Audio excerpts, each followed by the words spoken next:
உலகத்திலேயே ரொம்ப luckiest person யார் தெரியுமா? 24 மணி நேரமும் நம்ம கூட பேசிக்கிற ஒருத்தங்க, கால் மெசேஜ் டெக்ஸ்ட் சொல்லி பேசிக்கிற ஒருத்தங்க, சடனா எந்த ஒரு கால், எந்த ஒரு டெக்ஸ்ட், எந்த ஒரு மெசேஜ் எதுவுமே பண்ணாம நம்ம கால் பண்ணாலும் அட்டன் பண்ணாம ஈவினிங்கா கால் பண்ணி, சாரிமா இன்னைக்கு டே ஃபுல்லா ஒர்க் ப்ரெஷர், ரொம்ப ஒர்க் டென்ஷன், இந்த டே ஃபுல்லா நான் மிஸ் பண்ணேன், இப்போ நீ என்ன விட்டா கூட நான் தூங்கிடுவேன், செம்ம டயர்ட்ல இருக்குன்னு சொல்லும்போது சரிமா நீ தூங்குன்னு சொல்லி நம்ம கால் கட் பண்ண அடுத்த செகண்ட் நமக்கு கால் பண்ணி மெசேஜ் பண்ணி நோண்டி டார்ச்சர் பண்ணி பேசுமா, தயவு செஞ்சு பேசி, இன்னைக்கு டே ஃபுல்லா நீ இல்லாம என்னால இருக்க கூட முடியலன்னு சொல்லி சொல்ற அந்த ஒரு பர்சன், அப்படி ஒரு பர்சன் உங்க லைஃப்ல இருந்தாங்கன்னா நீங்க தான் ரொம்ப லக்கி பர்சன். உன்னை தொட்டு தாளிக்கிற உன்னோட புருஷனே உன்னை நடு தெருல விட்டு போகும்போது பாதியில வந்து அவன் எப்படி காலம் முழுக்க கூட வருவான்னு நினைக்க.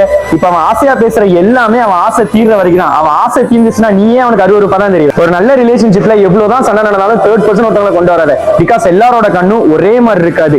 வாழ்நாள் முழுசு வாழ போறவங்க உங்களோட வாழ்க்கை ஏன் ஈகோ பாக்குற? ஈகோவை விட்டு தள்ளு. உங்க 2 பேத்துக்குள்ள எவ்வளவுதான் சண்டை நடந்தாலும் அன்னைக்கு நைட்டுக்குள்ள சால்வ் பண்ணிருங்க. ஒருத்தருக்குள்ள ஒருத்தர் விட்டு கொடுத்து போங்க. மார்னிங் சரியாயிரும், மறுநாள் சரி பண்ணிக்கலாம்னு மட்டும் நினைக்காதீங்க. கண்டிப்பா சரியாகாது.